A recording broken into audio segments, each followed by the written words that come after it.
My grandma had Hakaway. She always said, in Dakota, she'll say, I'm not always this old. She said, the only the harm on constant. She said, me sure we change much. She said, me too, I was a little girl. I had mom and dad, I had grandpa and grandma, and they told me stories about long ago.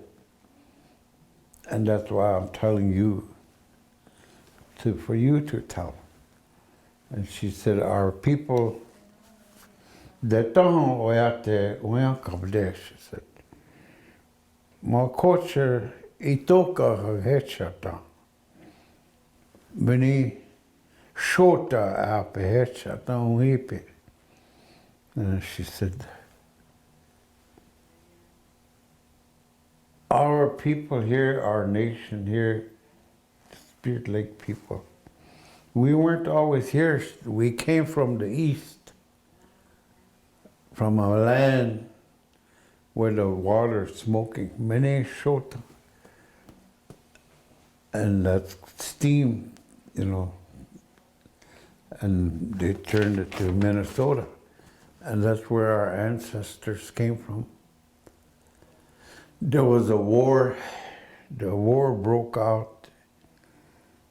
There was 4 young men, or the Washishas were stealing their rations, and they weren't giving them the money that they got at the agency, and they wouldn't give them food that they had. And there was one store owner, he said, if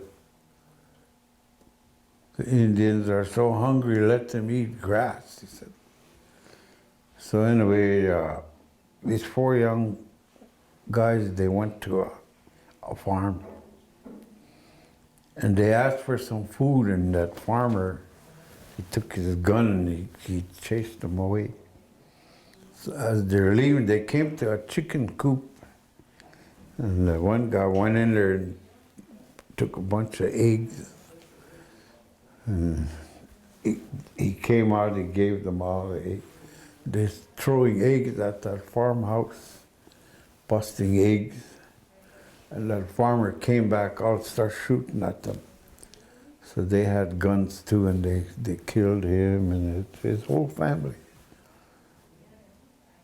And that's how that war started, over breaking eggs, throwing eggs and breaking eggs. They call it Uitka Kahura Okichize, the busting eggs war.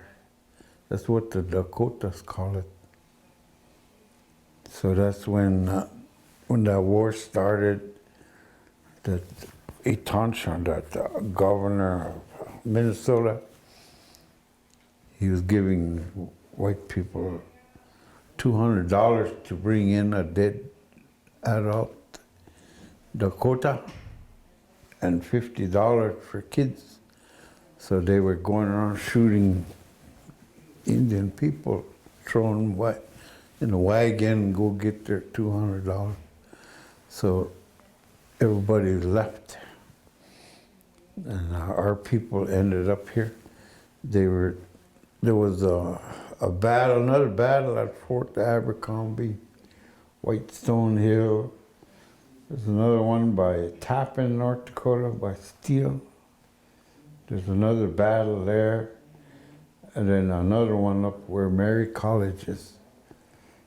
And after that battle was over, some went across and went toward Fort Peck. And our people went towards Canada, for Apple Creek. When I see that rest area out of Bismarck, that's what I think about that. Tasman, Wakwana, that Apple Creek.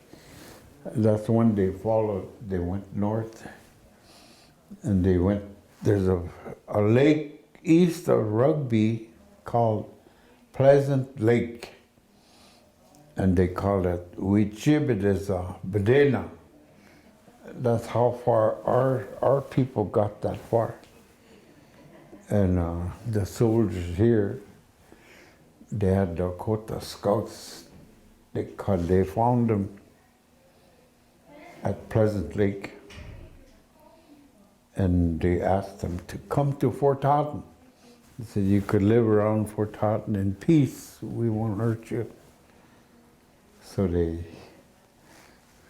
followed the soldiers. They ended up here. And where Four Winds School is, that flat area, that was the very first encampment. There were hundreds of teepees there.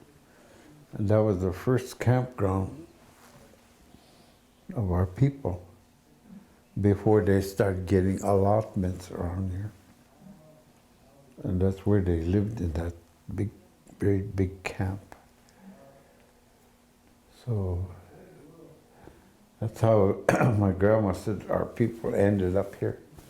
They were going to Canada, and they got as far as Pleasant Lake. And there's a lot of our grandparents were born in that area, at Pleasant Lake. So that, about what year would that have been? Did they say? Around 1867, around there. Because they built the first fort here at Fort Totten in 67, I think.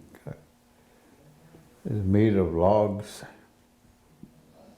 But that battle was over about 3 years before that, I think.